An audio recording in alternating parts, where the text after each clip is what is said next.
फडणवीसांचं विधान भवनामध्ये राज्याचे मुख्यमंत्री तथा गृहमंत्री या नात्याने जे स्टेटमेंट ऐकलं, खरं तर हे धक्कादायक तर आहेतच, परंतु महाराष्ट्राचे मूळ प्रश्न बाजूला सारून ते जे कोणी अश्लील मंत्री, मी तर म्हणेन त्यांना मंत्री म्हणून घेण्याचा अधिकार नाही, जयकुमार गोरे, त्यांच्या अगोदर ऑलरेडी त्यांच्यावरती अत्यंत गंभीर स्वरूपाचे आरोप असताना कोर्टमध्ये त्यांच्या संदर्भात तो 2016ला केस झाली होती, ज्या महिलेने केली होती, त्या महिलेचे आरोप होते, त्यांनी त्या प्रकरणात कोर्टमध्ये माफी मागितलेली आहे. या संदर्भात आमदार रोहित पवार यांनी डिटेल सांगितलेले असताना जाणीवपूर्वक सुप्रियाताईंना बदनाम करण्यासाठी आणि महाराष्ट्राच्या मूळ प्रश्नावरचा औरंगजेबाची कबर झाली, फेल गेलेली आहे, दिशा सालियान फेल गेलेली आहे, कुणाल कामरा सारख्या एका चांगल्या कॉमेडियनला जो आपल्याला संविधानाने अधिकार दिलेला आहे, फ्रीडम ऑफ स्पीच ज्याला आपण म्हणतो, त्या माणसाला सुद्धा यांनी वापर करून बघितला की आपले बाकीचे मुद्दे घालून इकडे लक्ष देण्यासाठी. ते काही होत नसताना महाराष्ट्राच्या आणि देशाच्या महासंसद रत्न खासदार यांच्यावर आरोप केले आणि बोलताना देवेंद्रजी बोलले की जयकुमार गोरेंच्या मुलीला काय वाटलं असेल. मला देवेंद्रजींना विनम्रतापूर्वक विचारायचं आहे, याच अशा महाराष्ट्रामध्ये संतोष देशमुखांचं प्रकरण आहे, सोमनाथ सूर्यवंशी परभणीचं प्रकरण आहे, परळीच्या महादेवी मुंडेंचं प्रकरण आहे, त्या महिलांना काहीच वाटत नाही का? संतोष देशमुखांची 15-16 वर्षाच्या मुलीला काहीच वाटत नाही का? जयकुमार गोरे मंत्र्याच्या मुलीला काय वाटत असेल आणि घराला काय वाटत असेल, ही तुमची संवेदना अख्ख्या महाराष्ट्राने आणि देशाने पाहिली. मला सरळ सरळ देवेंद्रजींना आणि त्यांच्या मंत्रिमंडळातील वाचाळ जे लोक आहेत, सदाभाऊ खोत असतील, गोपीचंद पडळकर असतील, या सर्व लोकांना एक मला इशारा द्यायचा आहे, तुम्ही महाराष्ट्राच्या मूळ प्रश्नावरती फेल झाल्यानंतर तुम्हाला हे प्रकरण आठवतंय, परंतु मला सांगायचंय, तुषार खरात जे आमचे पत्रकार आहेत, हो आम्ही सुद्धा त्यांना ओळखतो की एक निर्भीड पत्रकार आहे, कुठल्याही महिलेचा मुद्दा मांडण्याचा त्यांना अधिकार आहे. त्यांना जर सुप्रियाताई ओळखत असतील तर त्यांनी कालच ताईंनी सांगितले की त्यांनी माझा इंटरव्ह्यू घेतलेला आहे, बोलणारच. आणि कुठलीही महिला नेत्याकडे एक महिला अबला जर विनवणी करत असेल माझ्या न्यायासाठी लढा, तर आम्ही त्यांचे फोन घेणार, आम्ही त्यांच्यासाठी बोलणार, याच्यात वावगं काहीच नाही. परंतु हा आरोप बिनबुडाचा आहे. देवेंद्र फडणवीसांनी राज्याचे गृहमंत्री, मुख्यमंत्री या नात्याने माफी मागावी, ही आमची युवती काँग्रेसच्या वतीनं मागणी आहे. एवढंच मला सांगायचं. सगळ्या प्रकरणामध्ये ताईंनी त्यांना फोन केले आहेत असं सांगितलं जात आहे आणि ते मुख्यमंत्र्यांकडे काही पुरावा असल्याशिवाय असं काही बोलतील का? मला एक सांगायचं, या सध्याच्या ज्या डीजीपी आहेत, पोलीस महासंचालक रश्मी शुक्ला, सगळ्यांना नाव परिचित आहे, मोठं नाव आहे, त्यांच्या विरोधात एवढे मोठे अलिगेशन्स होते. लोकसभेच्या वेळेस त्यांचा राजीनामा घेतला होता, परत देवेंद्रजी होम मिनिस्टर होत आहेत, परत देवेंद्रजी मुख्यमंत्री होत आहेत, हे झाल्यानंतर पटकन त्या डीजीपी होतात. म्हणजे ज्यांचं फोन टॅपिंगचं प्रकरण माहिती असताना सुद्धा त्यांना रिपीट करता. आणि इथं तर ताई म्हटलेल्या आहेत, मी ट्रान्सपरंट आहे. आणि हो, जेवढा सूर्य स्पष्ट आहे तेवढं सुप्रियाताई सुळे नेत्या म्हणून आणि माणूस म्हणून सुस्पष्ट आहे. मी मागणी करते, तुम्ही तपास कराच करा, जरूर करा, त्याच्यात शून्य सापडेल.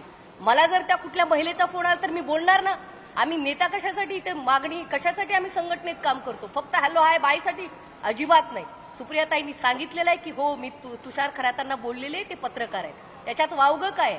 उलट देवेंद्रजींनी सांगावं की जयकुमार गोरेंनी माफी कशासाठी मागितली आणि प्रकरण का मिटवून घेतलं.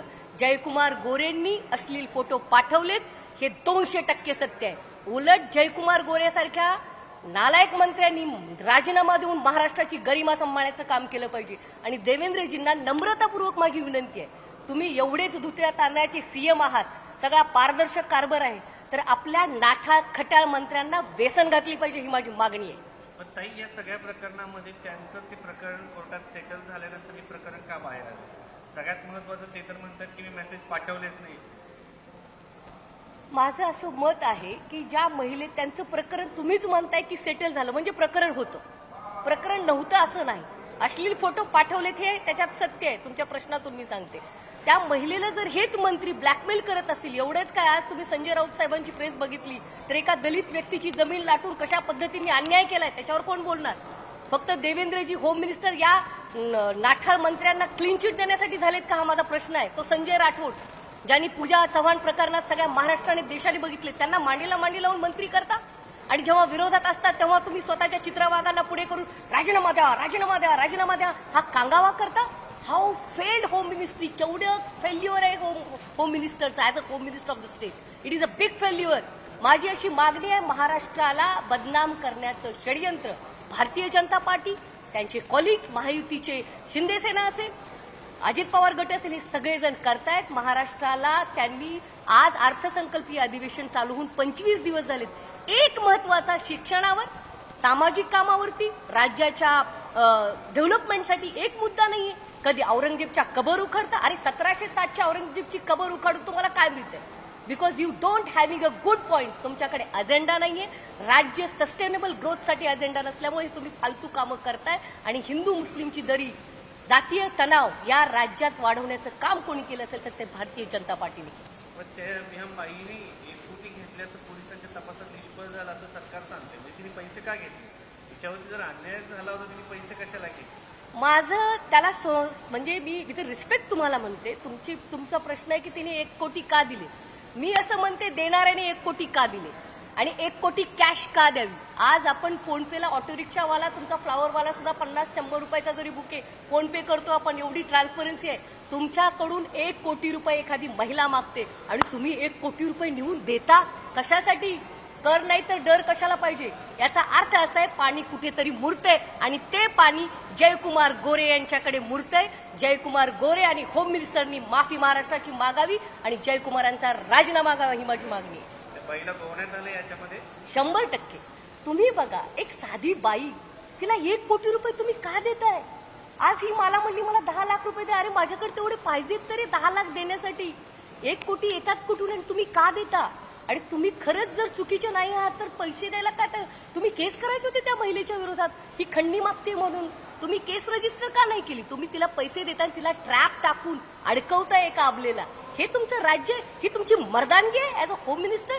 तुम्ही एका पत्रकाराला प्रश्न विचारता म्हणून आज तुम्ही माझं बाईट घेताय.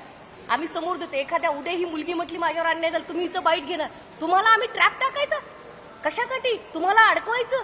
अरे पत्रकार हा देशाचा 4था लोकशाहीचा स्तंभ आहे. तुषार खरातावर सुद्धा अन्याय झालाय. एका अतिशय निर्भीड पत्रकारावरती अन्याय झालाय आणि सगळं सत्तेच्या चाब्या कमरेला लावून देवेंद्रजी आणि त्यांची सगळी चांडा चौकडी करते, याचा मी निषेध करतो.